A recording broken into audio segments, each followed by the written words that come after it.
Hello दोस्तों। आज की कहानी एटीएम। बेटा, तेरी बीवी हर महीने नए कपड़े लाती है। क्या ज़रूरत है इतना खर्चा करने की?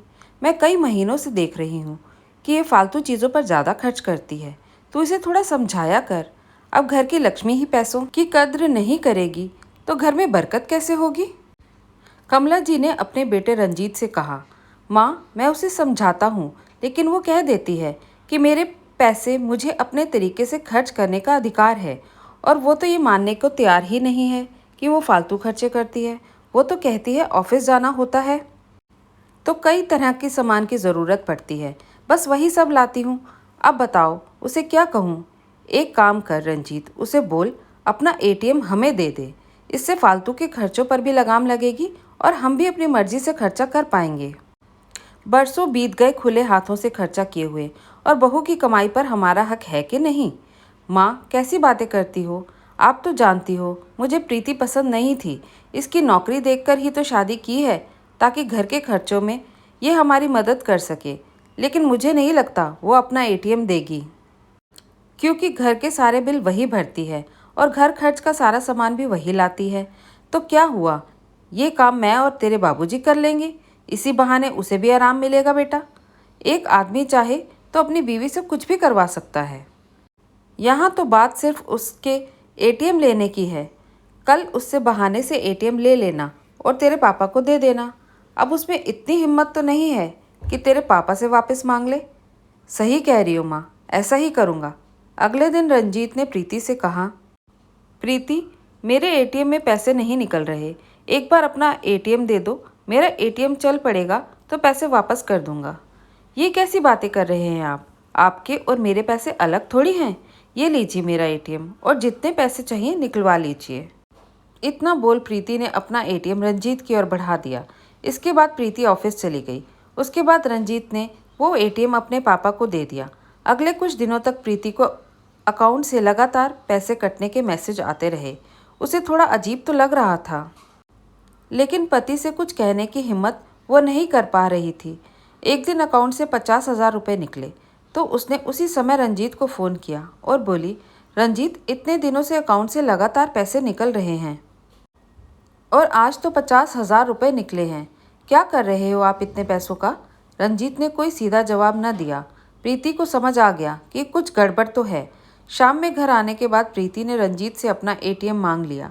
रंजीत ने टालमटोल करने की कोशिश की, लेकिन प्रीति कुछ सुनने को तैयार नहीं थी। आखिरकार रंजीत को बताना पड़ा कि एटीएम मम्मी पापा के पास है, क्योंकि तुम खर्चे बहुत ज़्यादा करती थी। फालतू के खर्चों पर लगाम लगाने के लिए ऐसा कदम उठाना पड़ा। प्रीति को ये सुनकर बहुत गुस्सा आया। ज़्यादा बुरा इसलिए भी लग रहा था क्योंकि रंजीत ने एटीएम झूठ बोलकर लिया था, लेकिन समझ नहीं पा रही कि करे तो क्या करे। कुछ दिनों बाद प्रीति ने हिम्मत करके अपना एटीएम मांग लिया, लेकिन उसके ससुर ने साफ कह दिया, बहू, तुम जानती हो, तुम्हारी नौकरी को देखते हुए ही हम अपने सुंदर सुशील लड़के की शादी तुम जैसी साधारण दिखने वाली लड़की से करने को तैयार हो गए। इसलिए तुम्हारे पैसों पर हमारा इतना हक बनता है। एटीएम तो वापस नहीं मिलेगा। हाँ, हर महीने हम तुम्हें खर्चा दे दिया करेंगे। उन पैसों को तुम चाहे जैसे इस्तेमाल कर सकती हो। प्रीति ससुर जी की बातें सुनकर उनको देखती रह गई। अब जैसे ही प्रीति की सैलरी आती, तुरंत ही उसके अकाउंट से पैसे निकलवा लिए जाते। खर्चे के लिए जो पैसे उसे दिए जाते वो भी बहुत ही कम थे। प्रीति परेशान रहने लगी थी। एक दिन प्रीति की सहकर्मी पिंकी ने उससे कारण पूछा तो प्रीति ने दिल का हाल कह दिया।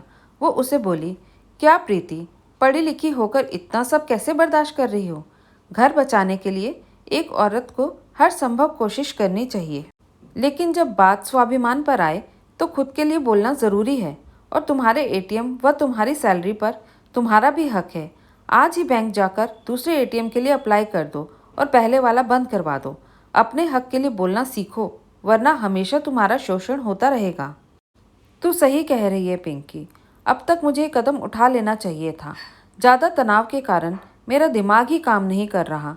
अच्छा हुआ तूने मुझे ये आइडिया दे दिया। मैं अभी जाती हूँ बैंक।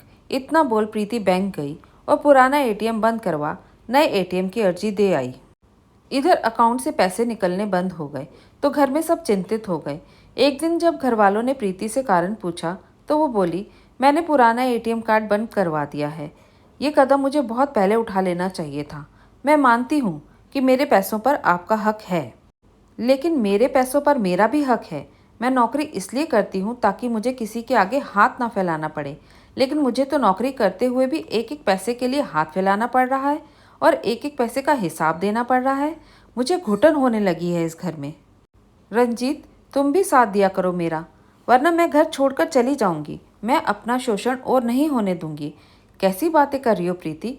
केवल पैसों के कारण तुम घर छोड़कर जाना चाहती हो? ठीक है, आज के बाद तुम अपनी मर्जी से पैसे खर्च करना और किसी को हिसाब भी मत देना। पिताजी और माँ, आप लोग भी आज के बाद पैसों को लेकर झिकझिक नहीं करेंगे और घर भी आज के बाद मेरे पैसों से चलेगा। आप लोगों को कुछ चाहिए तो मुझसे कहें। प्रीति से पैसे लेने की ज़रूरत आपको नहीं है। क्यों चंद रुपयों के लिए घर में कलेश करना? समझदारी इसी में है कि हम समय रहते सही फैसला ले लें ताकि घर में शांति बनी रहे। रंजीत की बातें सुनकर प्रीति बोली, नहीं रंजीत, घर हम दोनों की कमाई से चलेगा। पति पत्नी जीवन रूपी गाड़ी के दो पहिए की तरह होते हैं और उन्हें मिलकर ही जीवन की गाड़ी को चलाना पड़ता है। माँ बाबूजी मेरे पैसे खर्च कर सकते और तुम भी। मुझे बस मेरे हिस्से की आज़ादी और हक चाहिए। मैं तो अब तुम्हें और तुम्हारे माता पिता को अपना परिवार मानती हूँ।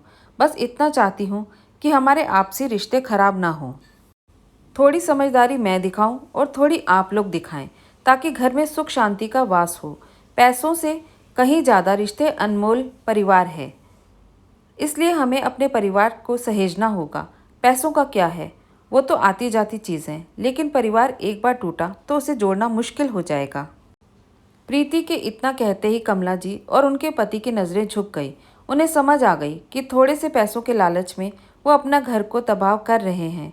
दोनों आगे बढ़े और दोनों ने प्रीति से माफ़ी मांग ली। प्रीति ने भी अपना बड़ा दिल दिखाते हुए उनसे कहा, माँ बाबूजी, आप दोनों मेरे माता पिता जैसे हैं। माफ़ी मांगकर मुझे शर्मिंदा ना करें।